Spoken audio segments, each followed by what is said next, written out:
Coba deh, pernah nggak sih Anda merasa kalau kesadaran Anda, pikiran Anda, diri Anda yang sesungguhnya, itu lebih dari sekedar reaksi kimia di dalam otak? Gimana kalau ternyata pikiran Anda itu ada di sebuah alam yang berada di luar ruang dan waktu yang kita kenal? Yuk kita bedah ide radikal dari buku The Superluminal Universe ini. Oke, untuk mulai membongkar semua yang kita kira kita tahu soal realitas, kita akan mulai dengan sebuah pertanyaan yang kelihatannya simpel banget. Coba deh, pikirin sebentar. Waktu Anda melihat bunga mawar merah, apa sih yang sebenarnya terjadi? Apa warna merah itu ada di mawarnya? Atau jangan-jangan ada di tempat lain?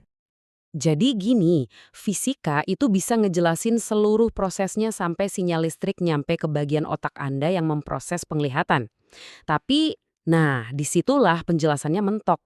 Ada jurang yang dalam banget antara aktivitas listrik dan pengalaman subjektif, sensasi, melihat warna merah itu sendiri. Misteri inilah yang jadi inti masalahnya.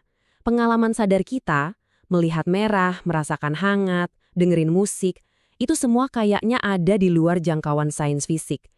Ini seolah-olah ngasih petunjuk kalau kesadaran mungkin punya aturan mainnya sendiri, yang beda dari dunia fisik.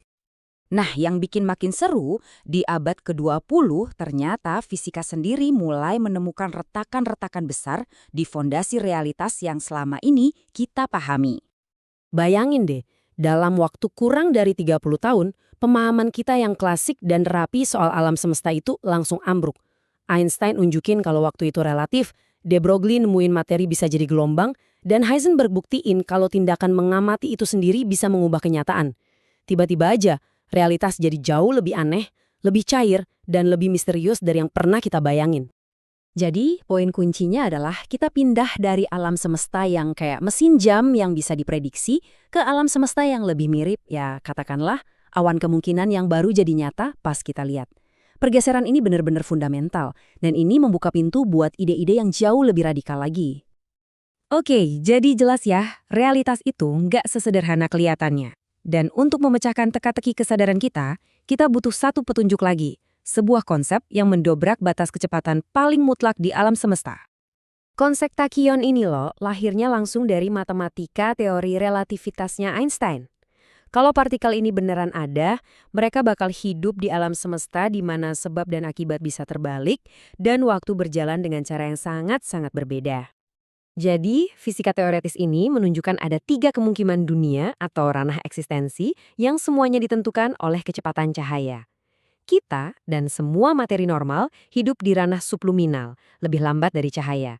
Foton atau partikel cahaya hidup persis di batasnya, di ranah luminal. Dan teori ini mengusulkan ada ranah ketiga yang tersembunyi, ranah superluminal, tempat segala sesuatu bergerak lebih cepat dari cahaya. Nah, disinilah semua kepingan puzzle-nya mulai menyatu dalam proposal radikal buku ini. Gimana kalau kesadaran kita itu sebenarnya nggak ada di dunia kita sama sekali? Ini dia tesis utamanya. Sensasi warna merah yang nggak bisa dijelaskan sains tadi, intuisi Anda, kesadaran Anda akan keberadaan, semua itu nggak berasal dari otak, tapi dari ranah superluminal ini. Coba bayangin, otak Anda itu bukan pabrik atau generator, tapi sebuah radio yang super canggih. Radio kan nggak menciptakan musik, radio itu cuma menangkap siaran yang udah ada di sekitar kita. Nah, menurut teori ini, otak kita itu menyetel ke siaran kesadaran dari alam semesta superluminal. Ini adalah perubahan cara pandang yang fundamental banget. Kesadaran bukan produk sampingan dari proses biologi yang rumit, tapi kesadaran itu adalah sesuatu yang mendasar, bahkan mungkin lebih mendasar dari materi itu sendiri. Otak kita cuma antarmukanya, jendelanya, yang bikin kita bisa mengalami kesadaran abadi itu dalam realitas 3 dimensi kita. Kalau teori ini beneran benar, implikasinya bisa mengubah cara kita melihat segalanya. Coba kita lihat gimana ini bisa membangun pemahaman yang sama sekali baru tentang diri kita dan alam semesta. Jadi, kalau pikiran kita ada di ranah superluminal ini, artinya di level yang paling dasar, kita ini ada di luar waktu.